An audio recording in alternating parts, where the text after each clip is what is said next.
Right now, homes are more affordable than they've been in decades. And Quicken Loans has a mortgage program that will help you buy that perfect home. Call Quicken Loans right now. They can even introduce you to a local real estate agent that can guide you through the process step by step. With more than 25 years of helping American homeowners, Quicken Loans makes the process as easy as possible. With a streamlined approach and proactive updates, they provide you with the certainty you need to search for the home of your dreams. And highly trained Quicken Loan specialists are standing by, ready to help you take advantage of this incredible mortgage opportunity. So give Quicken Loans a call now. Call 888-249-1425. Find out how much home you can afford. Equal housing lender, licensed in all 50 states. Nationwide licensing number 3030. Quicken Loans, engineered to amaze. Call 888-249-1425. That's 888-249-1425.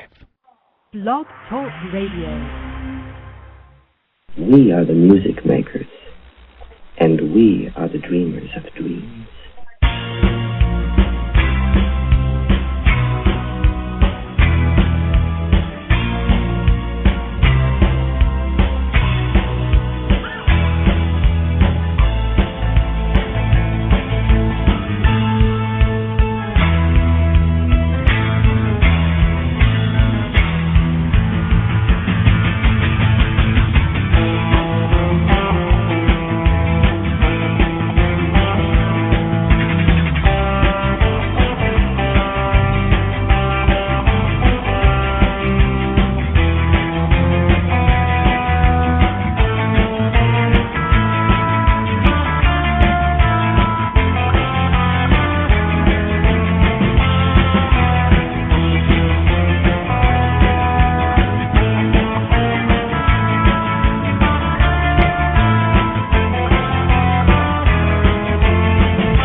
Good afternoon, everybody, and welcome to Superhero Academy. This is your host, Crossfire the Crusader, coming in here at the sliding in at the last minute. We're running a little late getting things started today, and I'm waiting for our caller. Our visiting professor today is supposed to be Valerie Finnegan from the Heroes Fallen Studio, and we're going to be talking about their project. We're actually, instead of being comic book superheroes, we're going to be talking about real-life heroes, the U.S. military, the firefighters from 911, the police from 911, and their comic book and what they're doing on this project here. Like I said, I'm waiting for her to call in, but I was actually late getting to the phones today, so I do apologize to anybody that was waiting to call in.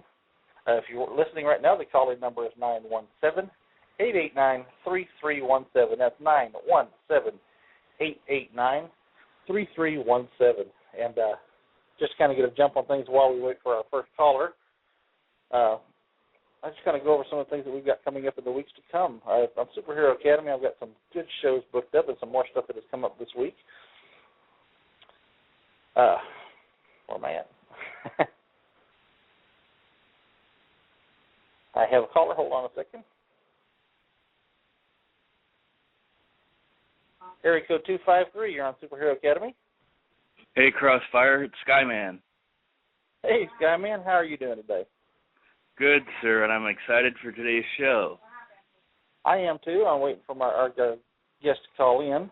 I'm hoping I didn't wait too long to get called in today. We were out in town and lost track of time. Just kind of go over some of the shows that I've got coming up here in the next few weeks. Next week's going to be an interesting show, a little bit less serious than some of the shows we've been doing lately, a little more tender-hearted. We're going to have Ferris on here, and she's going to be talking about animal rehab therapy. That's going to be an interesting type project that she talks about. She's had her pet trained to help people with that's going through rehab and stuff like that. And then I've got Danger Man coming on the next week, and Incognito and Moxie. So we've got some interesting shows the next 3 weeks. And I've got another caller. Area code 208. You're on Superhero Academy. Yes. Hello. This is Valerie Finnegan. Hey, Valerie. And I've got another caller. Area code 217. 217. That would be me. Who's me? Yes. This is Levian. Levian, hey, all right, we've got a good crew going. Well, everybody, I want to introduce our guest today. Usually we have our spandex-clad friends on here talking about their heroes. But today I'm going to ask Valerie to tell us about her project, her group project, Fallen Heroes Studio. Is that correct? It's Heroes Fallen Studios. Heroes Fallen Studios. And I've got another caller, area code 540. Area code 540. Yes, sir. You're on Superhero Academy. Who have I got here? You must not be able to hear me. Well, anyway, Valerie, just go ahead and tell us about Heroes Fallen and what you got going, and we'll chime in if we got questions. Okay, well, Heroes Fallen Studios is a nonprofit organization registered with the state of Virginia, and we've been devoted to supporting. Yes, we've been devoted to supporting our troops and the various charities that support them, such as the USO Wounded Warriors Project, Fisher House, and Soldiers Angels, through the creation of comic books telling true stories from our war fronts. We've started out with a book called Untold Stories from Iraq and Afghanistan, which is a comic book adaptation of true stories from our war fronts in Iraq and Afghanistan, and it's all to benefit the troops. And we found out that this ended up breaking a whole lot of ground in terms of therapy for post-traumatic stress, as a lot of the troops would deal with their problems through the whole creative process of telling their stories and seeing them come to life in comic book form. Awesome. What kind of response have you gotten, from the general public on these so far? I'm sure it's been pretty positive. It has been very positive. There has been some controversy coming from people who really didn't understand the nature of the project. But overall, it's been remarkably positive, and we've gotten, once we had earned the trust of the troops, the stories have just been flooding in, and to tell the truth, it's been a little bit overwhelming for me as a civilian. But then we also decided to broaden our scope a little bit. And coming out soon, we have Untold Stories from Ground Zero and Beyond, which will be to benefit the responders affected by 9/11, the responders in New York City, Washington D.C., and Shanksville, Pennsylvania. Awesome. And that one is particularly near and dear to me as a firefighter and an EMT. Oh, definitely. And all these are through comic books? Yes, you're back. I'm sorry? Can you hear me now? Yes, I've got area code 540 back on the line. Can you hear me now? Yeah, I can hear you. Who have I got here? You've got the president and founder of Heroes Fallen Studios. Hello, hey, Valerie. Very good, very good. I'm glad to have you on here. We just couldn't seem to make a connection the first time there, so I'm not sure what was going on. I got disconnected. Mm-hmm. I'm not sure what was going on. I mean, I could hear you say hello, and I couldn't get through to you there. But I'm really very interested in the project y'all have been doing. And what kind of I always ask people on these kind of things, what are some of the more amazing success stories you've had? Some of the more amazing experiences you've had as you've been doing this? Because as you get out there and you start touching people's lives, whether it's through charity work or handing out, care packages to the homeless or whatever it is, you're going to experience some things that are that'll blow your mind and touch your heart at the same time. So what's some of the more interesting things that have happened to you in the time you've been doing this? Oh dear. As for me, it would have to be having an Army Master Sergeant who was active in the Mill Blog community, coming forward about the project and basically telling people how good it was for him to share his stories and help get it out there. And he's also been very active in helping remove the stigma attached to post-traumatic stress. So hearing that, what we were doing with the comic book was actually good for him, that really brought it home. How important the work was, and that it was even bigger and better than even how I thought it would be when I first started with it. Sounds to me like you're having trouble swallowing that little lump in your throat when you talk about that.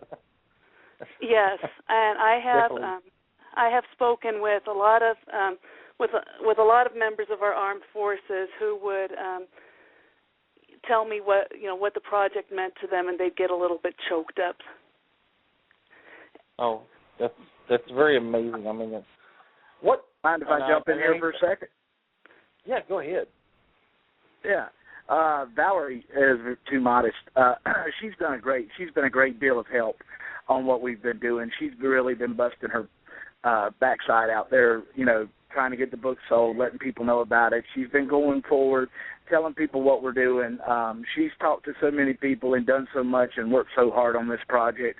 I can do nothing but give her ultimate kudos. She has been a backbone along with me and my wife, who's also involved with Heroes Fallen Studios, and all the people, all the creators. But Valerie has really, really been putting herself out there. I mean, she's been a go-getter from the beginning. One of the biggest things that we do is that we stress is that this is to include the soldiers. We not only do this as a way to give them a chance to speak about their things, whatever happened to them over there in Iraq and Afghanistan, whether it was something funny that happened to them or something that was heartbreaking that happened to them or something that they just need to get off their chest. We put all the creators in touch with the actual soldiers or the Marine or the airman or the Navy officer. We put them in touch with them so that they can make sure, number one, everything is 100% accurate. Number two, it builds friendships. It builds friendships amongst the creators. It builds friendships amongst the military personnel that are involved. We have been contacted, and also amongst the Gold Star families of those that have lost loved ones. I was contacted this morning by a gentleman via email, Brian Cole. He lost his son in 2008. And I personally also do something as part of Heroes Fallen Studios. I do portraits of the fallen for at no cost, and he wanted a portrait of his son. So I'm actually working on that today. This is not just a graphic novel. It's not just something out there that someone's putting out to try to make a buck on. This is truly something to help our troops, to help those that give everything that they have to protect this country and to protect the people in it. I don't care what anyone's opinions are about the war. War is horrible, but these guys are men and women just like you and me, and Valerie will attest to it. These guys give everything to protect us. They do their mission, they do their job, and we need to support that, and that's what this is about. It builds friendships. It's a form of therapy to let them talk about whatever it is that they want to talk about, and it's also an educational tool. It allows people to be able to learn what these guys actually go through. We're hoping to get these things into a couple of the libraries publicly and stuff like that. Valerie, I believe, is actually doing a showing this weekend at aren't you, Valerie, at a library, or this week on Tuesday? Tuesday actually it's Tuesday at 7 o'clock at the Idaho Falls Public Library. If you're in eastern Idaho, come by and say hello and check it out. Also, I wanted to jump in about the building of friendships and and what it had meant for me and what it involved for me. Really, the single biggest privilege for me was getting to work directly with Staff Sergeant Kyle Houseman Stokes and Air Force Staff Sergeant Michael Joseph Sutherland, and we've been keeping in touch ever since. And it became really important to me to make sure I was telling their stories well and doing them all proper justice, because they were trusting me to do it right, and I wouldn't submit a single script without their prior approval. I ran everything by them. But another thing is, and this was just an added bonus, working with a number of other volunteers, Untold Stories from Iraq and Afghanistan, I think I tried to count it up, but it ended up somewhere well over 60 different volunteers from all over the comic book industry had contributed their time and talent, completely pro bono. Taking time away, even taking time away from paying projects sometimes to get this done, and that was, that ended up being really inspiring to me too. Yeah. Well, you take Jerry Bingham. Awesome. Jerry Bingham, he works for Batman Confidential. He works for DC Comics. He produced a 26-page story on the first story in the book regarding Private First Class Rick Dewater, who was killed in the Korengal Valley attacks in Afghanistan. It was an ambush, and Jerry is a retired vet, and he was in the military. And when I initially approached him about doing this, by a friend of mine through Charles Elwood Selner, Michael, he had an inker that works for him who knew Jerry, and put me in contact with Jerry, and we got to talking, and he said he would be more than happy to do it. He took a full month to create that story. It was a full comic. It was 26 pages, and he took time away from his paying work with DC Comics to make sure that he did it, and he did a fantastic, beautifully wonderful job. And he and Tom Orzechowski, Tom Orzechowski, who led that story, promised me that that he would that they would just dazzle us, and I think he was understating things a little bit. Well, Tom also did Kyle Hausman Stokes' story too. He Tom Orzechowski, he lettered that one as well. And anyway, and what was that was part of the fun of it all, was just seeing so many people from all over the industry. And Tom Orzechowski lettered Kyle Hausman Stokes' story, the one that I had scripted, and he had also lettered all of my favorite X-Men comic books from way back when I was a kid. So it was somewhat awe-inspiring that a rookie small press writer like me would be teamed up with with heavy hitters and longtime veterans of Marvel and DC to get these stories out. So you got major comic book writers and artists to contribute. I mean, not just independents. Right. Oh yeah. That's awesome. Well, I worked very hard. I've been a freelance comic book artist since 1998, and I worked very, very hard building friendships amongst a lot of the creators in the industry. And I got to know a lot of small press people who know other people who know this, that, and the other. And I mean, and that's how I met Valerie. When I met Valerie, it was through, I believe it was a contact of hers who told me that she was interested in helping with the book. She contacted me, and then voila, boom, she did 2 stories for us. I mean, so this has been a huge project. It took 3.5 years for me to get this project going. We had to get what was that? You said it took 3.5 years. I was going to ask you, going back to before this was ever began. I look at this now and I think this is genius. This is wonderful. This is amazing. Kind of give us some insight into the inspiration that first put this project together and the process of getting it to happen. I mean, the how to do it. How did you get from your ground zero to here on that? Well, that's an odd story, and Valerie will attest to this as well. Yeah. Well, I was sitting around and I was watching television, and the news came on. And all of a sudden I heard this senator talking about, and they break into the buildings and kill women and children in the dark of night, and this, that, and the other, and they terrorized everybody. I mean, just totally belittling our military. I mean, I'm not being funny. I'm not being funny. War is war. People don't understand something. We take these soldiers. They're everyday normal people just like you and me. They're volunteers. Okay, we put them in. They join the military. It's volunteer basis. They join the military. They go in there and they get trained. Well, they train them to kill. I'm sorry, but that's what a soldier is trained for. They're trained to kill, amongst other things. Okay, and their job is to do what their orders are. End of story. And our government is quick enough to put them into a war, but then they don't want to support them afterwards. And I just got tired of hearing all the negativity surrounding our troops. Okay. I'm sorry.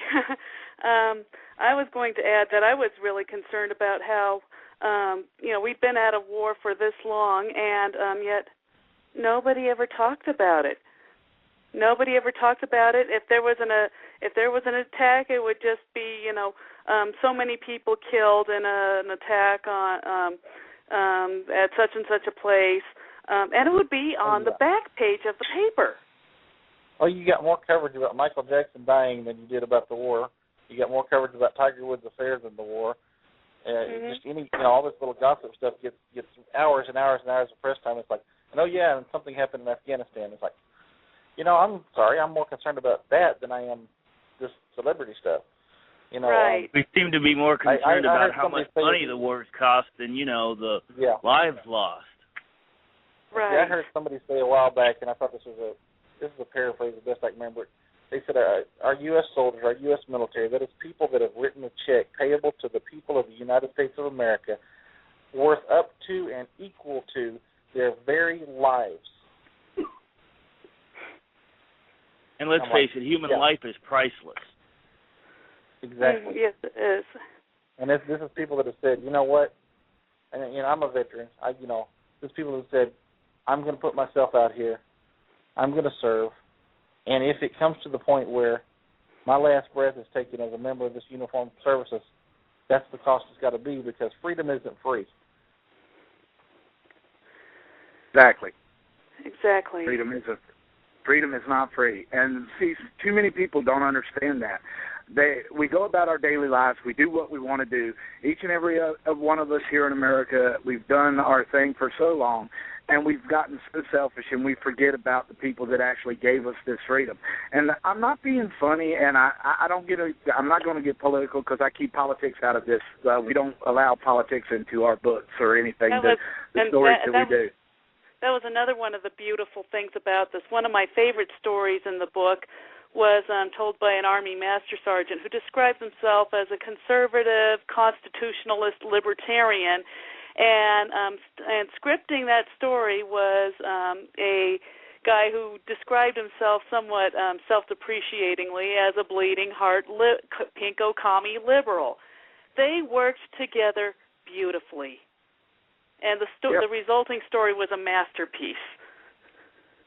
And that just proves that it really is about supporting our real heroes, not about politics or propaganda or anything like that. Amen. Yeah, we keep that 100% away from our books. And if a writer, and this has been told from me to everyone that's involved in it, if you're a writer or if you're an artist and you're working on one of these stories, you concentrate on the story that the soldier's given you. You concentrate on that. You don't ad-lib, you don't add anything to it, you don't take anything away from it. You got creative license, but you don't put your thoughts into the story. Because the whole purpose of this is we're telling their story. We want their stories to be heard. We want their feelings and their emotions to be felt. And so many of our troops had been burned before by reporters and writers coming to them and saying, you need to share your story. We'll help you get it out there. And so they do that. They work with these reporters or these writers, and then their words and their accounts are completely twisted around to suit a completely different agenda. Media bias gets involved, and you can't figure out what the soldier's talking about. All you get is a reporter's bias on the war. Mm-hmm. You don't get the soldier's story at all. Right, and we wanted to avoid that. Y'all think of the Joe Friday stance on that, then, I take it. Just the facts, ma'am, right? Joe Friday. Right, just the facts. And anyway, so that was just the most I can't. I'm at a loss for words here. I have a question. Where do I find these graphic novels? Can I pick them up at my local comic book store, or do I have to go online, or what? Amazon.com, baby. You can go there right now and order one. Right on. My question was, and your comic book retailer can also order it. These out? And I heard you were going to be in Idaho presenting this. I'm in Western Washington. This is Skyman here, by the way. Are you going to come to Western Washington anytime soon? Do you have a tour schedule maybe? I would love to come and see. I had been thinking about going over to Spokane, except that... Spokane. In Spokane. Nice. Except that I think it's running up in August, and I'll be in Boise the first weekend of August at Fandemonium. Actually, that's in Nampa, just west of Boise. I am open to heading up some of the smaller conventions or doing events in Washington. Awesome. Well, I mean, we have a huge base, Fort Lewis McChord, JLB, and I'm sure a lot of the soldiers would really enjoy this at Joint Base Lewis McChord. Sure. I've got a question now. Yeah. What can we, and tell me and my listeners and such like that, what can we do to help you promote this, to get this out there, get the word out? If you've got Facebook pages, definitely share links on your wall. Go to Amazon.com, look it up, post a link to it wherever you can. Let's see. And basically, spread the word among your friends and family. Link to our website. www.heroesfallenstudios, Inc., all one word, .webs.com. Yeah, you can link to the website. If you want to send me your information, I can add you as a link on our website, and we can do a couple of different things. We're actually we've just picked up real quick. We have two actors who are our official spokespersons for the organization. Brian Krause from the hit TV series Charmed. He's a good friend of mine. He's also one of our official spokespeople, and also the guy that was in the new Green Lantern movie that just came out. Unfortunately, his scene got cut, but he was also in Battle of L.A. His name is Nick Jones. He is actually a Marine, active duty, and he's also an actor. He's actually agreed to be our official spokesperson as well, and so we've got some plans for doing some video promos with those two here shortly. I'm in the process of trying to work that out. If you would like, you could put once we have those done, you can put those up on your sites if you'd like. You could put anything that you could do. Email blast to your friends, family. If you have people in the military, send the information to them in an email blast. Put, like Valerie said, post it on your Facebook. Post it on any of the sites that you deal with. Just get the word out. That's our biggest thing. The more people that know about it, the better it is. We've got another book that's coming. Another book that's coming out too. Hold that thought a second. We've got about less than 2.5 minutes, so I'm going to have to kind of close out for the on-air show. We got about 10 to 15 minutes afterwards that we can finish this up and wrap it up. So anybody that wants to listen on the podcast is welcome to, and we'll stay online after the closing theme here plays. I want to thank you for being here, and on behalf of all the soldiers and the veterans and such like that, thank you for what you're doing. This is an amazing act. It's very heroic on your part, and it's putting into comic books the real heroes. I thank you for honoring the true heroes among us. Exactly. Our soldiers, our fighting men and women. Thank you for helping us get the word out. Today. This is Crossfire the Crusader. We'll be back again next week, same cross time, same cross channel, and I'm going to play our little closing theme to remind you guys we're in a world of spandex and costume. We're men in fight. We roam around the forest looking for light. We're men in fight. We run from the rich and give to the poor, that's right. We may look like cities, but what would you say, or else we'll put after life. We're men in fight. Always on guard, defending the people's rights.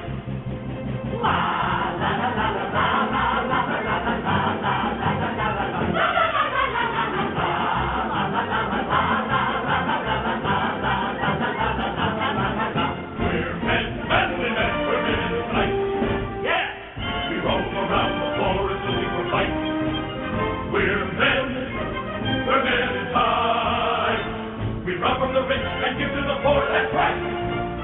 We may look like candy, but don't get us wrong or else we'll fire them out.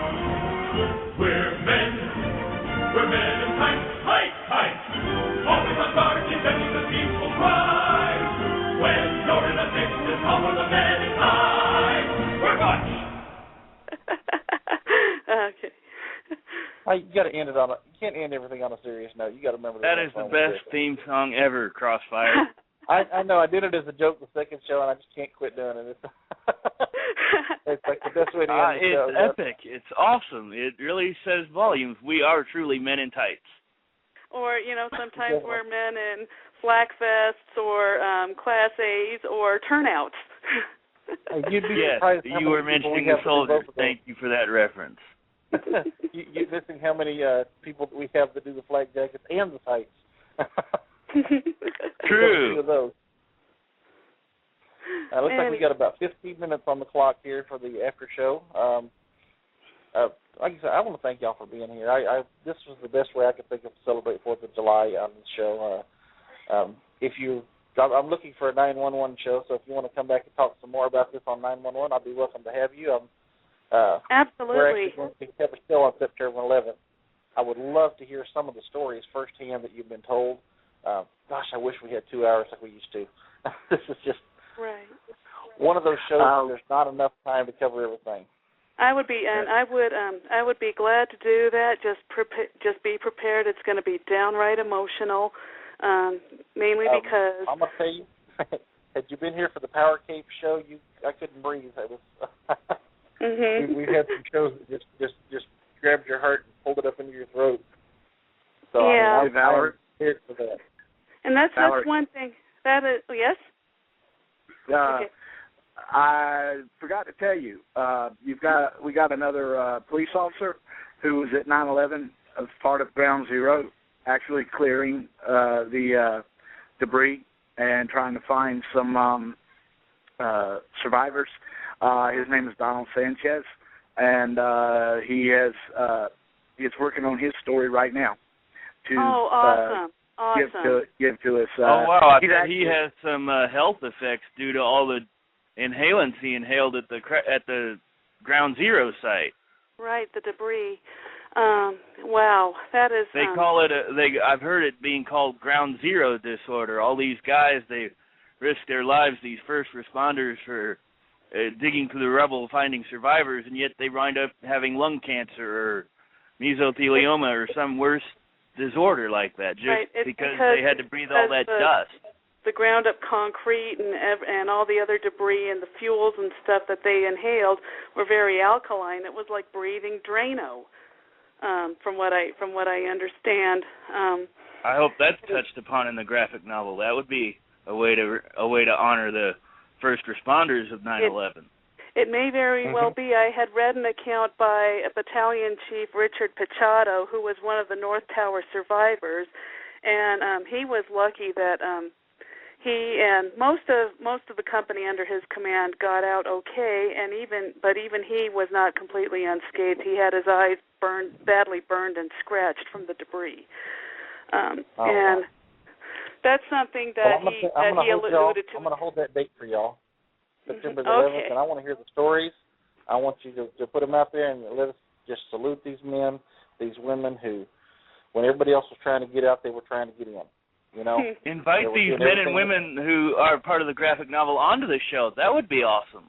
Yeah, that would be great also. Any of them want to call in? Right. Well, there's a Houston firefighter by the name of Cole Valentini who had an amazing story of how he chose to remember 9/11, and that's by every September 11th since then he'd get in his turnouts and go to the training station, and he would climb 110 flights of stairs, one flight of stairs for each story of the World Trade Center. Wow. In 98-degree September in Texas heat in his turnout. That would make for a good storyline for one of your comics. And he yeah. And we've been working on getting that. I will definitely be checking you out on Amazon.com and definitely ordering my copies.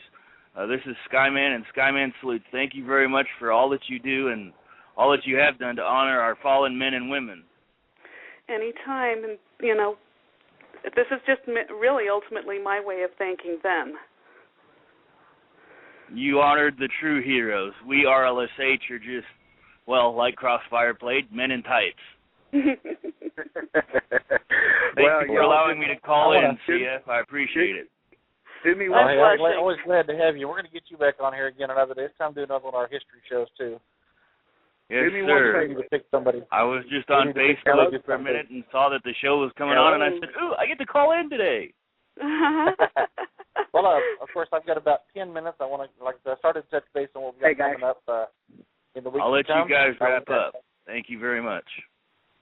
Next week's show is going to be on animal rehab therapy. A young lady named Ferris, she's from Arizona, is going to be telling us about how she uses her pet to help people that are, going through physical and emotional rehab. Can you guys hear me?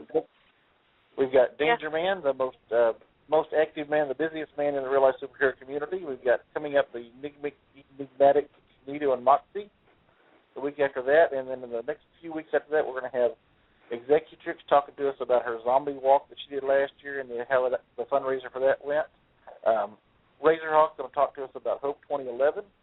We're going to have the man himself, Phoenix Jones, talking about the Green City superhero movement. Artisteroy is going to come back for another gadgeteering show and talk about his Iron Rad project, which they're building, my understanding, basically an Iron Man type armor, which is a fun project they've been working on. Wow. And then we're going to do neighborhood watch programs with the Eye, and then, of course, September 11th, the return of Heroes Fallen Studios. So a lot of good stuff coming up. Valerie and I lost the other name. Clayton. Clayton, sorry about that. My kids have to wear name tags, Clayton. I apologize. I want to thank y'all for being here. I want to thank you for this project. This is an amazing project. This is coming full circle. It's taking the comic book. We take the comic book heroes to the street. You've taken the real heroes to the comic books and got them back to the public. And this is just really great. And doing it as a charity and the families you're helping, that is very good stuff. I'm interested to see where this goes and just continues to grow and just keep up the good work. And I will be sure to be prepared next time for the big lump in my throat to come back. So thank you for joining us, and it's been a great show. Like I said, I wish we had 2 more hours to sit here and talk about this because I think y'all could probably keep going. You're very enthusiastic. I like that. What would have been even more awesome is if we had gotten more of the troops involved in the project to call in. There'd be no getting us off the phone. Most definitely. Well, thank you for being here. I'm going to go ahead and wrap everything up. This is Crossfire the Crusader for Superhero Academy. I will see you next week. The same cross time, same cross channel. I love that Adam West stuff. And y'all have a great day. I'll see you on the high road. All right, you too. All right, I'll catch you later, man. All right, take care. Uh-huh.